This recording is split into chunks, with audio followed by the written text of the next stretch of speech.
YCP పాలనలో భూ యజమానులకు తీవ్రంగా నష్టం కలిగించి ల్యాండ్ టైటిల్ యాక్ట్ రద్దు చేసి భూ రికార్డుల్లో తప్పులు సరిదిద్ది రైతుల సంక్షేమం కోసం పారదర్శకంగా పట్టాదార్ పాస్ పుస్తకాలు అందజేస్తున్నట్లు రాష్ట్ర సీఎం చంద్రబాబు నాయుడు పేర్కొన్నారు. నంద్యాల జిల్లా డోన్ నియోజకవర్గం మండలంలోని కొత్తపురుసు గ్రామంలో రాష్ట్ర సీఎం చంద్రబాబు నాయుడు సోమవారం పర్యటించారు.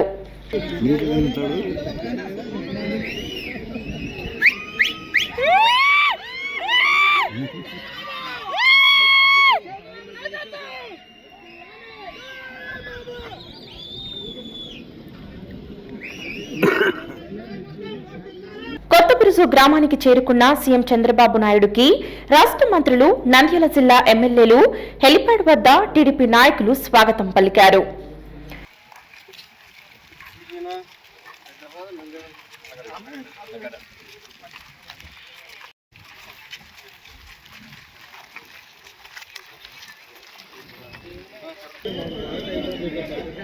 జాగ్రత్త పెద్ద మనిషి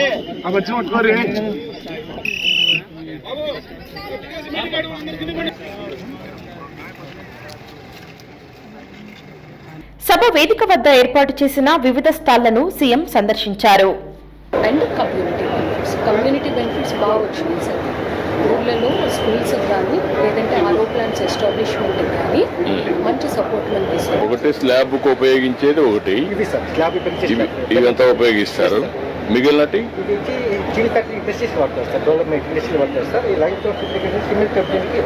అనంతరం గ్రామ సభలో రైతులకు పట్టాదార్ పుస్తకాలను అందజేశారు.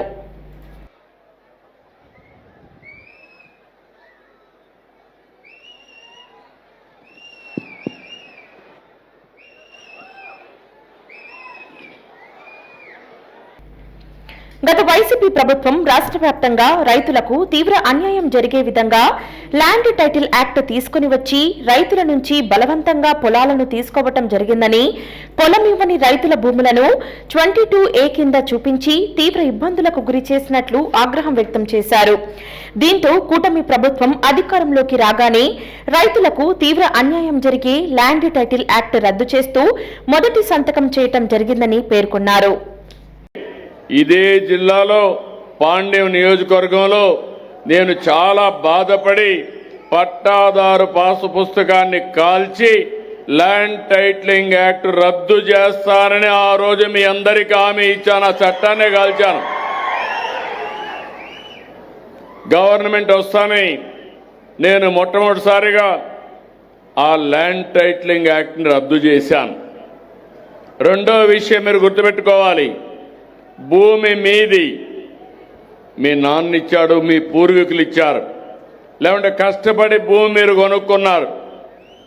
ఆ భూమి మీద ఆ పట్టాదారు పాస్ పుస్తకాలు వీళ్ళ ఫోటో వేసుకున్నారు. అంటే భూమి మీది వీళ్ళ ముఖం మీరు చూడాల నిద్ర లేస్తానే. ఇది ఎక్కడ న్యాయమో నాకు అర్థం కాలేదు. ఇది ఒక పెద్ద ఫోటోల పిచ్చ.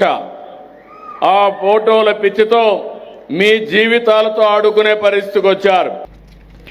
రైతుల సమక్షంలో భూ కొలతలు తీసుకుని పారదర్శకంగా పట్టాదార్ పాస్ పుస్తకాలపై రాసముద్రలు ముద్రించి క్యూఆర్ కోడ్ బ్లాక్ చైన్ టెక్నాలజీతో భూ రికార్డులను భద్రపరుస్తున్నట్లు తెలిపారు. రూపాయి అవినీతి లేకుండా రైతులకు ఉచితంగా పట్టా పాస్ పుస్తకాలు అందిస్తున్నామని, రాయలసీమలో ప్రతి ఎకరాకు నీరు అందించే లక్ష్యంగా కూటమి ప్రభుత్వం పనిచేస్తున్నట్లు తెలిపారు. నేను 26వ సంవత్సరం ఒక్క సంవత్సరం టైం తీసుకుంటున్నాను. సర్వే చేయాలి, సర్వే చేసి బౌండరీలు ఫిక్స్ చేయాలి, మీ ముందర చేయాలి, మళ్ళా దాన్ని ప్రింట్ చేయాలి. ప్రింట్ చేయాలంటే ఇక్కడెక్కడో కర్నూలులోనో అమరావతిలో ప్రింటింగ్ మిషన్ లేదు. కరెన్సీ నోట్లు ఎట్టయితే ప్రింట్ చేస్తారో అదేవిధంగా దీనికి సెక్యూరిటీ ఫీచర్స్ పెట్టి రాబోయే రోజుల్లో ఎవ్వడు కూడా మీ రికార్డు తారుమారు చేయకుండా పక్కాగా పట్టా ఇవ్వాలని నిర్ణయం చేశాను. అది అయిన తర్వాత మళ్ళీ తారుమారు చేస్తారని క్యూఆర్ కోడ్ తీసుకొచ్చాను. నువ్వు ఇక్కడ కూర్చున్నావు, నీ భూమి నీ పేరుతో ఉందా లేదా ఇక్కడి నుంచి చెక్ చేసుకోవడానికి నీ ఫోన్లోనే చెక్ చేసుకోవచ్చు. మీ ఫోన్లో క్యూఆర్ కోడ్ కొడితే అది చూపిస్తే ఆటోమేటిక్గా ఉండే రికార్డు వస్తాయి. రికార్డులో ఎక్కడే సెంట్రల్ ఆఫీస్లో ఉండే రికార్డు క్లౌడ్లో ఉంటుంది. గత వైసీపీ ప్రభుత్వ పాలనలో ఎన్నో కుంభకోణాలు, వివాదాలు చోటు చేసుకున్నాయని, కల్తీ మద్యం కారణంగా వేలాది మంది ప్రాణాలు కోల్పోయారని, ఎక్సైజ్ శాఖలో నెలకు 100 కోట్ల రూపాయల వరకు అవినీతి జరిగిందని విమర్శించారు. తిరుమల లడ్డులో ఉపయోగించే నెయ్యి కూడా కల్తీ చేశారని ఆరోపించారు. రాయలసీమలో ఫ్యాక్సనిజాన్ని, ముఠా తగాదాలను అరికట్టినట్లు తెలిపారు. ఎక్కడ చూసినా ఆరోపణలు, పవిత్రత దెబ్బతినింది, కలుషితమైన ప్రసాదాలు తయారు చేశారు. అవి చూసిన తర్వాత నేను వెంకటేశ్వర స్వామి భక్తుణ్ణి, మీరు గుర్తుపెట్టుకోవాలి. దానికి కారణం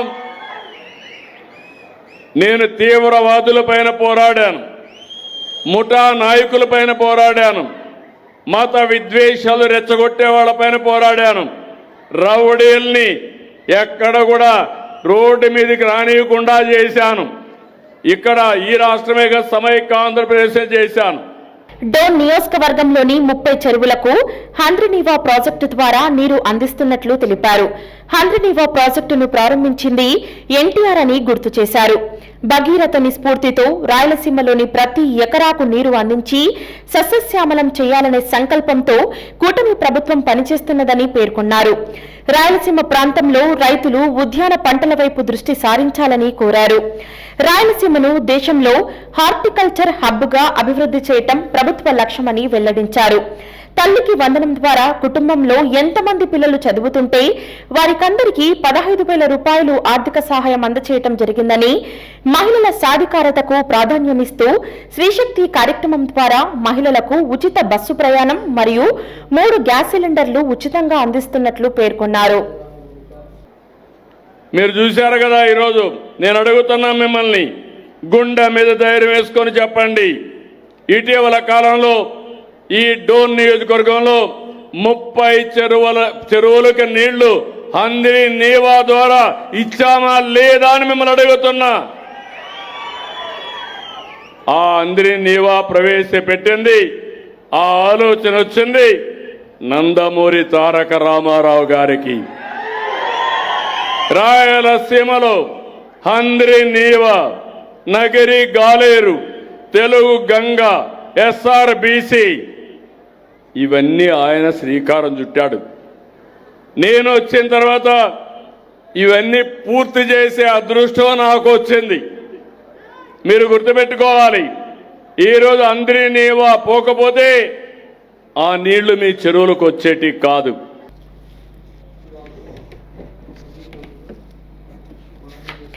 రాష్ట్ర వ్యాప్తంగా గుంతలు లేని రోడ్లను తయారు చేసే విధంగా కృషి చేస్తున్నామని, పంచాయతీరాజ్ పరిధిలోని రోడ్లను కూడా పూర్తిగా అభివృద్ధి చేసేందుకు చర్యలు చేపట్టి 4,000 కోట్ల నిధులు కేటాయించినట్లు తెలిపారు. కర్నూలులో డ్రోన్ సిటీని ఏర్పాటు చేయాలని నిర్ణయించామని, ఆనందపురంలో ఎయిర్ స్పేస్ సిటీగా అభివృద్ధి చేయడానికి సిద్ధం చేస్తున్నామని వివరించారు. గత వైసీపీ ప్రభుత్వం 8 సార్లు విద్యుత్ ఛార్జీలు పెంచి ప్రజలపై 32,000 కోట్ల భారం మోపారని విమర్శించారు. కూటమి ప్రభుత్వ పాలనలో విద్యుత్ ఛార్జీలు పెంచే ప్రసక్తి లేదని వివరించారు. పేదల సంక్షేమం కోసం P4 విధానాన్ని అమలు చేస్తున్నామని వెల్లడించారు. ఆదేశాలు ఇస్తున్నా, పంచాయతీరాజ్ రోడ్డుకైతే పంచాయతీరాజ్ కానీ RNB అయితే RNB గానీ రోడ్లు వేయిస్తాం.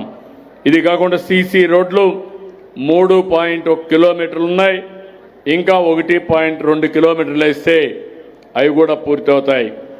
అన్ని పనులు చేసి ఒక ఆదర్శ గ్రామంగా ఈ కొత్త బుర్జుపల్లిని తయారు చేసే బాధ్యత మేము తీసుకుంటాం. నేను మిమ్మల్ని ఒకటే అడుగుతున్నా, వ్యక్తిగత సమస్యలు పరిష్కారం చేస్తాం, సమాజం కోసం అన్ని కూడా ఇన్ఫ్రాస్ట్రక్చర్ చేస్తాం. మీ ఆదాయాన్ని పెంచుకునే కార్యక్రమం మీరు ఆలోచించుకోవాలి. దానికి హార్టికల్చర్ కానీ, వ్యవసాయం కానీ, చిన్న చిన్న పరిశ్రమలు కానీ ఇవన్నీ పెట్టుకొని మనం ముందుకు పోతే మనకు మంచి రోజులు వస్తాయి. ఆ దిశగా పయనిస్తున్నాం. హలో అండి, నేను మీ కిరాక్ Seetha. Please do subscribe to Nandyala communications.